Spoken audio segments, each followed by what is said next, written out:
Capítulo 3. Para siempre. Carta a Omar. Querido hermano mayor, ¿qué cosa no te he dicho?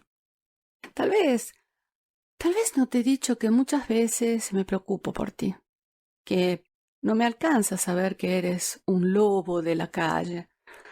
Sabemos que te has salvado de situaciones en las que un común mortal no hubiese sido capaz. Lamentablemente me cuesta a veces evitar estos pensamientos. Sé perfectamente que es inútil. Es más, diría contraproducente hablarte de este argumento. Sacudirías la cabeza desdramatizando, dejando salir una gran carcajada, divertido, y me responderías: monito hermoso, a mí no me pasará nada. Ese es el típico Cookie, un gran sabio, que no dejará jamás de comportarse como un adolescente, que da los mejores consejos, que nunca practica. Ha sido siempre alegre, positivo, enérgico, ojos bien abiertos y aquella facilidad innata de embrujar a quien quiera con tu mirada. Recuerdo mi primera cita con un muchacho. Me sentaste sobre tu falda y con tono dulce me dictaste 2 leyes fundamentales para ti. La primera fue: no te dejes engañar, porque quererte de verdad, amarte con toda el alma, lo hará un solo hombre, con suerte 2 en toda tu vida. La segunda ley era, en cambio, este gran consejo: si amarás a un hombre, no le cortes las alas, hazlas crecer, defiéndelo con uñas y dientes, siempre, a capa y espada. Demuéstrale tu respeto y admiración. Protégelo, pero con discreción. Te darás cuenta de que lo apreciará. Recuerda que somos más sensibles de cuanto puedas pensar. Tú has sido el mejor padre que haya podido tener. Tenía solo 23 años cuando me has hecho regresar a nuestra casa, a nuestro amado nido. Tenías grandes responsabilidades, a pesar de tu tierna edad.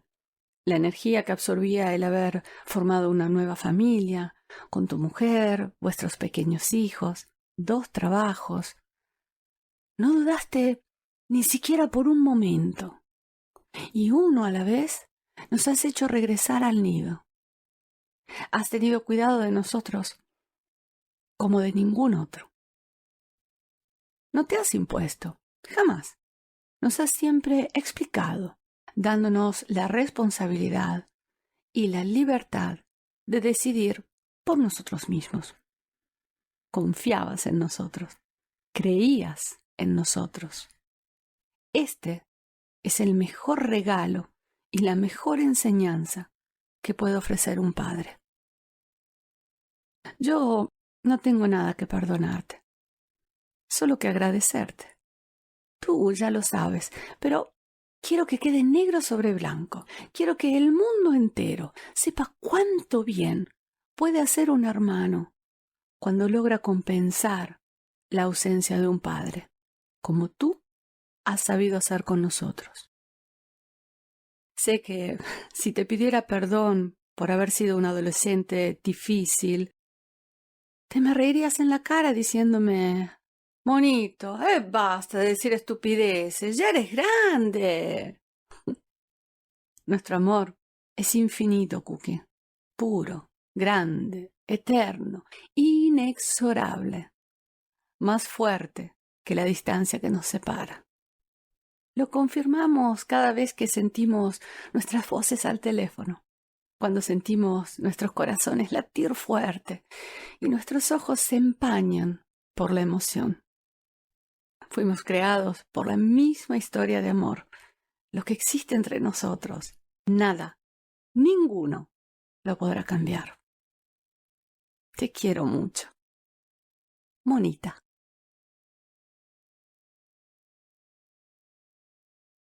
¿Cómo anduvo? Siento el pecho lleno de amor. Me doy cuenta de haber pensado en mí como a una mujer que creció sin padre, cuando en realidad siempre lo tuve.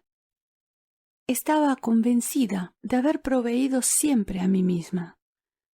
Desde un cierto punto de vista fue así, pero Omar siempre estuvo cerca, aunque a través de la distancia, observando mis alas crecer, como un buen padre, aunque si hubiera deseado tenerme protegida bajo sus alas, me ha dejado volar, libre.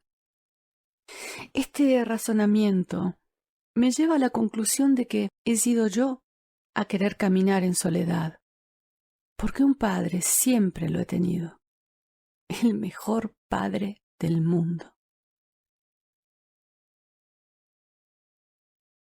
Carta a César. Brújula.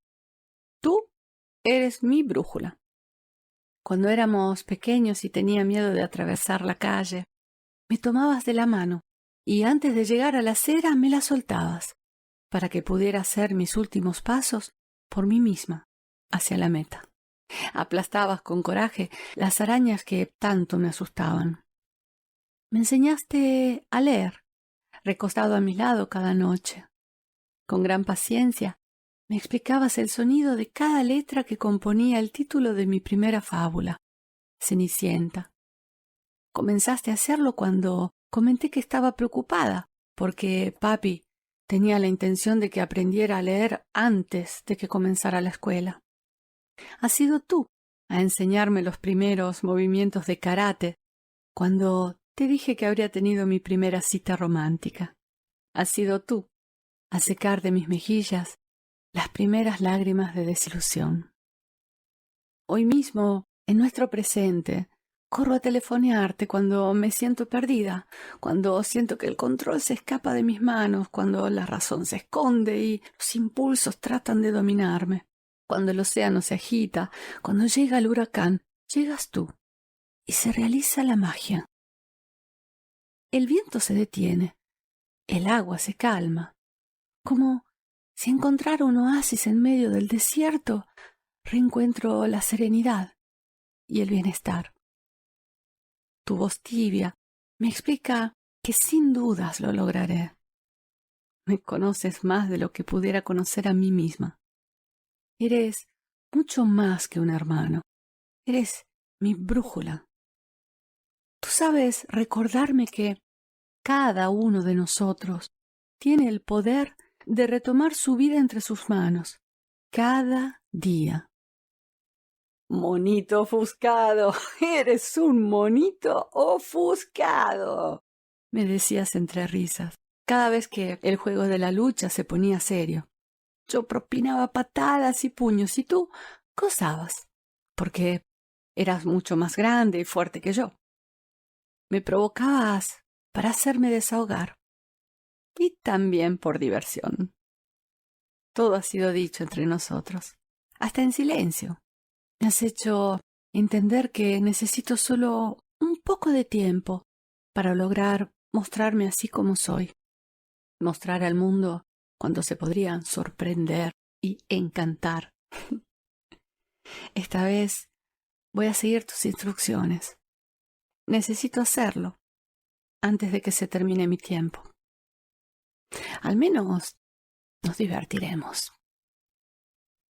Has sido tú a enseñarme que las emociones van vividas y que no es verdad que nos hacen parecer débiles. Es de ti que he aprendido a pronunciar sin miedos esa frase que tanto libra y nada espera. Te quiero. Todos lo dicen, lo hacen seguido, pero lo pronuncian en su más puro sentido. Te quiero. Deseo tu bienestar, sin importar si formo parte, si no recobo beneficios. No espero nada. No pretendo. Daré lo mejor de mí para propiciar tu bien. Te quiero mucho. Monita. ¿Cómo anduvo? Me he dado cuenta de que son ya 12 años que no abrazo a mis hermanos. Nos hemos acostumbrado a vivir a 15.000 kilómetros de distancia, cada uno con su cotidianidad, sus propias rutinas. El amor, según el momento, las circunstancias o acontecimientos, puede tomar semblanzas increíblemente extrañas, a veces complejas. No confundamos amor con apego, Jamás. Esta es una falsa idea de lo que es el amor verdadero, como la imagen que nos muestra el espejo. Parece real, pero no lo es. El amor dona, el apego pide. El amor acoge, el apego asfixia. El amor une, el apego invade. El amor ofrece, el apego necesita. Entre nosotros no hay apego. Entre nosotros existe simplemente un inmenso, absoluto y puro amor. Esta certeza me lleva a reflexionar sobre mis heridas emocionales de la infancia. Me doy cuenta ahora de haber hecho asociaciones equivocadas, generadas por tanto desconcierto y frustración vividos en el pasado, que me han provocado un gran sufrimiento. Me he sentido abandonada por mi madre, abandonada y traicionada por mi padre, rechazada y tratada injustamente por mi tía y mi abuela. Pero no he tenido en cuenta las figuras materna y paterna, representadas por mis hermanos durante mi adolescencia. Omar me ha ofrecido afectuosamente protección y orientado bajo el aspecto moral, como lo haría un buen padre. César, con gran cariño, ha cuidado el aspecto emocional, como lo haría una buena madre. Continúan haciéndolo en este mismo momento.